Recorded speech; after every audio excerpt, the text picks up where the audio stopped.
My wife hid my parents' message for 6 years, destroyed my chance at success, and forced me into a dead-end life until I finally exposed her lies. I, a 35-year-old male, have been married to my wife, Rebecca, a 32-year-old female, for almost 6 years now. We had been together for nearly 4 years before we got married, and now we even have 2 beautiful daughters together. Both of us have lived in Oregon all our lives, and since we live in a relatively small town, everybody knows everybody. We have been friends since we were kids. We didn't even go to college out of state, opting for the nearest one, and that's how we became friends and eventually entered a relationship. Our families also got along pretty well together until they suddenly didn't because of my parents. For context, my parents stopped talking to me out of the blue just 1 month before my wedding. Even at the wedding, they were a no-show, which was really shocking, as far as I was concerned. We didn't have any fights or incidents that could have possibly led to my parents giving me the cold shoulder like that for no reason.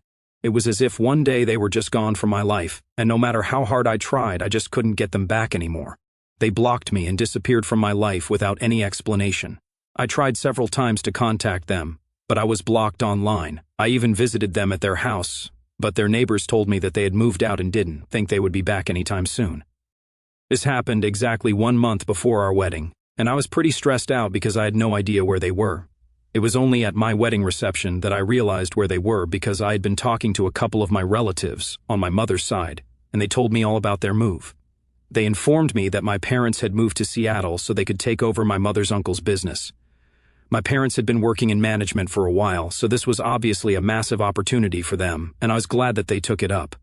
However, at the same time, I was pretty disappointed that they didn't think it was important to talk to me before making this huge decision. I was even more upset by the fact that they had asked a cousin of mine to take over the marketing department of the company and not me, even though they knew that I had an interest in the field and was looking to start something of my own. That company could have been the perfect opportunity for me to be groomed and trained under my parents so that I could eventually take over, just like they were taking over for their uncle. I felt like they were depriving me of a huge opportunity on purpose, and I decided that I wasn't going to try to talk to them anymore either, because what they had done was, in my opinion, really selfish and stupid. Rebecca was also on my side and agreed with my decision. She even said that my parents not showing up at my wedding told me everything I needed to know about how much they cared for me.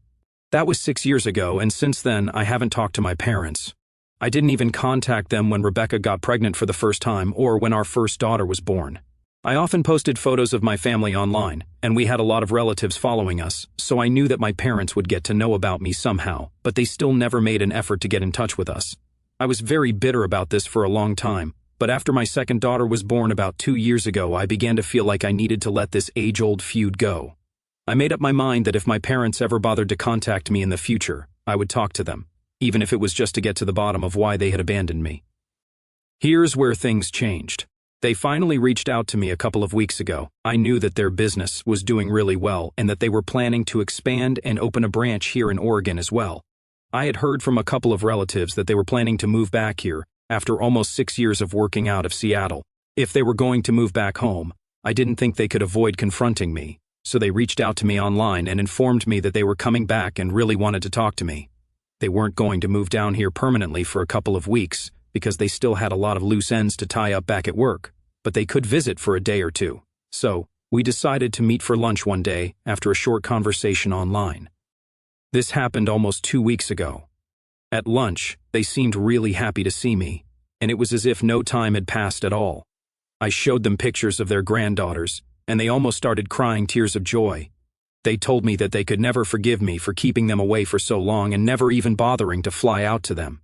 I was extremely confused by that allegation because, as far as I was concerned, they were the ones who had abandoned me here and left without an explanation.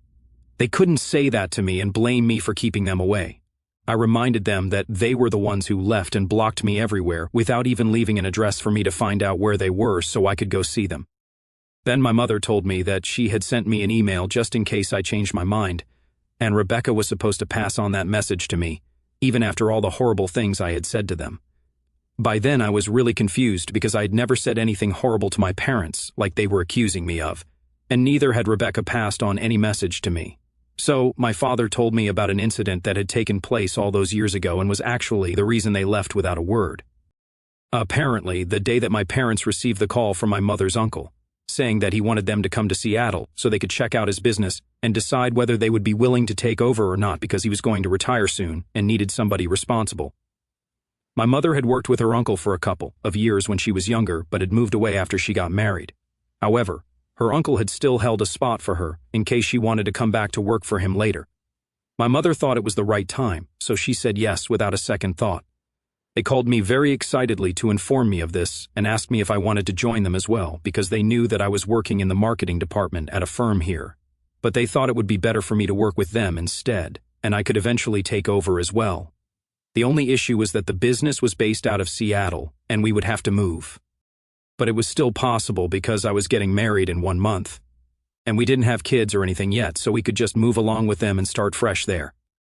Unfortunately, it was Rebecca who answered their call because I wasn't at home that day, and I had forgotten my phone at home since I thought I was going out with friends after a really long time. Rebecca told my parents that she would inform me as soon as I came back home, and my parents were satisfied with that. But about 1 hour later, they received a text from me where I said I wasn't going to let them ruin my marriage by misleading me with some slimy little job offer that I didn't even need.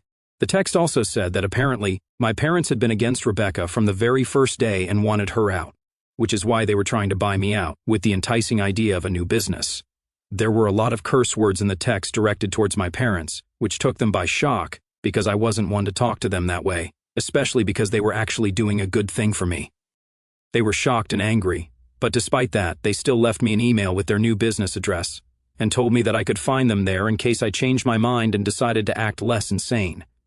But they still blocked me everywhere else because the things that I had said to them were unacceptable and unforgivable. They took a flight out to Seattle a couple of days later, and by then it was too late for me to go and visit them. I tried several more times to see them, but they were just never at their house, and I could never get the timing right. Then I learned where they were from my relatives at the reception, and quit trying to contact them altogether. So, we just ended up never speaking again. After that discussion with my parents, I realized that there had just been a huge miscommunication, and they seemed to understand as well. We didn't want to admit it at the time, but we knew deep down that Rebecca had everything to do with this. So, I ended the lunch with my parents hastily and abruptly so I could go back home and talk to Rebecca instead. They were quite okay with it, and so I left as soon as I could. Thankfully, our kids were spending a day with Rebecca's parents, and when I came back home, it was just me and her. I hadn't told her earlier that I had gone to meet my parents for lunch because I had this feeling that she didn't really like them and wouldn't approve of it if she knew that I was meeting them. But as soon as I came back home, I decided to cut to the chase and asked her point blank why she hadn't ever given me the message that my parents had left for me. She pretended to be confused for a while and told me that she didn't know what I was talking about, but I didn't back down and pressed on. I asked her if she had deleted the text and the email from my phone as well. Then she finally stopped pretending and turned around to confess that she had indeed done all of those things that I was accusing her of, but she didn't seem sorry about it in the least. Instead, she told me that she had done it all for my own good.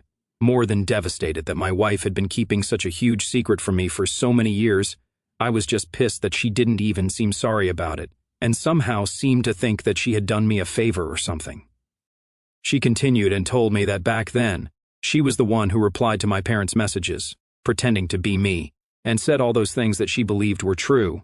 She told me that she had always felt like my parents didn't really approve of her because she wasn't as driven and ambitious as the rest of the people in my family. She was the kind of person who went to college for fun and for the experience, but afterwards, she had no intention of working on a career for herself and only wanted to get married and have kids. Not that there's anything wrong with that, but she told me that she thought my parents were judgmental and didn't like her, which is why they were trying to get me to move to Seattle with them just 1 month before my wedding so I would ditch her and choose the business instead. She told me that she had deleted all those messages and that email so I wouldn't change my mind about the wedding.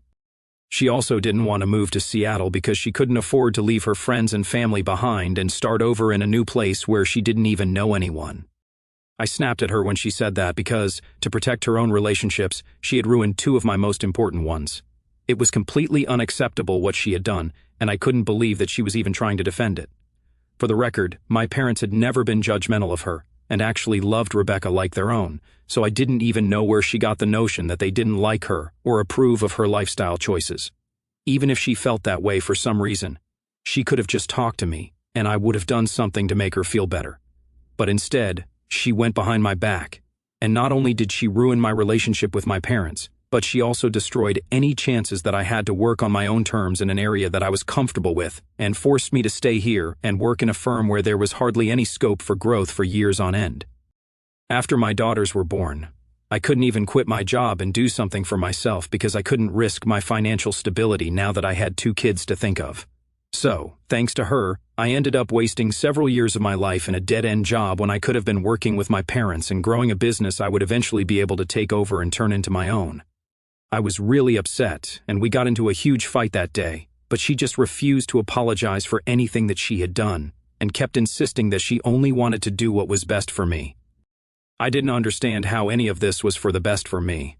To me, it sounded more like she just wanted to do what was best for her or whatever she thought was the best for me. I wasn't a child, and I really felt like I should have been allowed to come to a decision on my own, even if it was the wrong decision, and even if it was the worst decision that I could have made. At least it would have been mine, and I wouldn't have any regrets about it. I deserved to at least know about this offer that my parents had for me, and she should have had enough faith in me to know that I would make the right call and that I would never desert her. But she didn't trust me, and decided to take things into her own hands, which just messed everything up for both of us. Most importantly, it messed up the relationship that I had with my parents, and they ended up missing so many important milestones of my life, which I wanted them to be a part of, like my daughter's births. No matter how hard she tried, she couldn't bring those moments back anymore. I could just join the business now, but those significant moments that I lost with my parents are just forever gone, and there's nothing that we can do about it. So, if not anything else, then the least she could have done was apologize for that, but she just didn't think that anything she did was wrong and refused to apologize for any of it. That entire fight was so frustrating that I ended up leaving the house and driving to a hotel so I wouldn't have to talk to her anymore because I was just that frustrated with her and everything that she did, mostly her refusal to acknowledge her mistakes and accept them. I put in my 2 weeks' notice at work that very evening and made up my mind that now I was going to join my parents and finally work in an environment that was actually conducive and didn't make me feel like it was sucking away at my soul. I didn't think about informing Rebecca about it, just like she hadn't bothered to inform me about so many things that she thought I didn't deserve to know. She tried to call me several times after I left, but I just turned my phone off because I really didn't want to talk to her at that point and decided to watch a TV show and drink some wine instead. For the next 2 days, I didn't talk to her at all, but I really felt like I needed to see my kids, so I would drop in at home from time to meet them, but would ignore Rebecca and her attempts to get me to talk to her throughout. It wasn't easy because she just kept going on and tried to convince me that she was somehow not the bad guy here, but that my parents were for bringing up a secret that she had managed to hide from me for so long. She said that they were still the ones trying to ruin our marriage, even when things were going so well for us. By us, she obviously meant herself because things weren't going that great for me. My income was decent, but I hated my job. And I hated working at that firm even more because it was just so boring and mundane, and nobody ever appreciated any new ideas. But all Rebecca cared about was the money, and as long as that was coming in, she didn't care about how I felt. In the past, there were even several instances where she talked me out of looking for other jobs or starting my own business because she wanted a stable life. I didn't blame her for that, but it was just selfish to the core, and the fact that she kept blaming everybody but herself made it even worse. So a couple of days ago, when I was visiting in the evening to see the kids, she started ranting once more about how I was letting my parents take the steering wheel in our relationship and told me that I needed to think for myself. I couldn't take it anymore, and I told her that I finally was thinking for myself, and she was just mad that I wasn't being her little puppet anymore. She didn't like that and finally asked me a question, which is probably what made me come here. She admitted that she had lied to me in the past, but then she asked me if I was happy with the life I had or not. She went on to say that if she hadn't lied to me, then I would have probably taken up my parents on that offer all those years ago.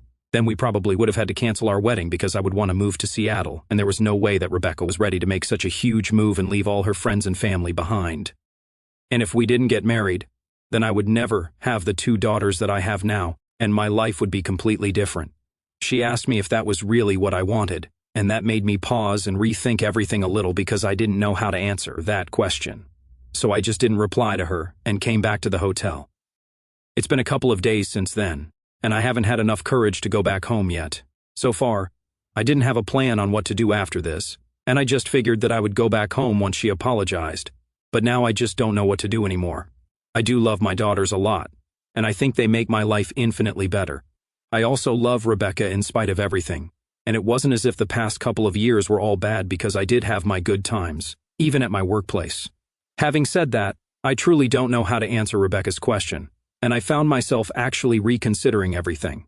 I haven't talked to my parents about all of this yet because we're trying to keep the conversation light, and my friends have no clue what's going on, so I'm here on Reddit hoping that I find some answers.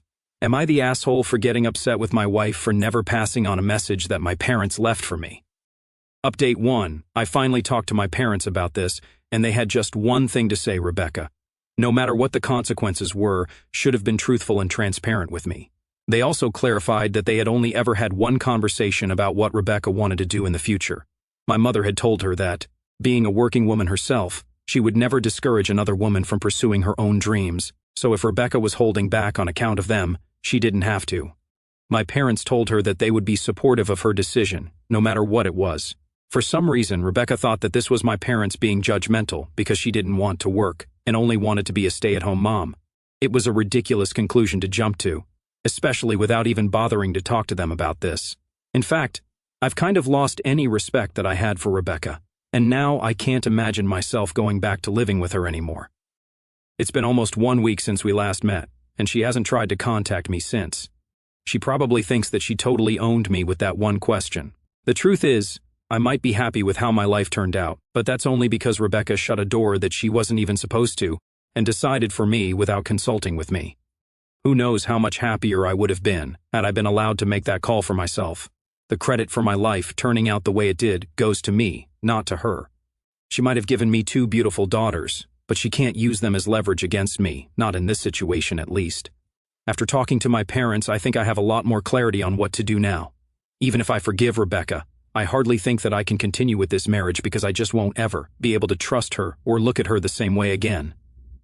It's not even just about the business anymore. It's about her lying to me and then acting as if she did the right thing.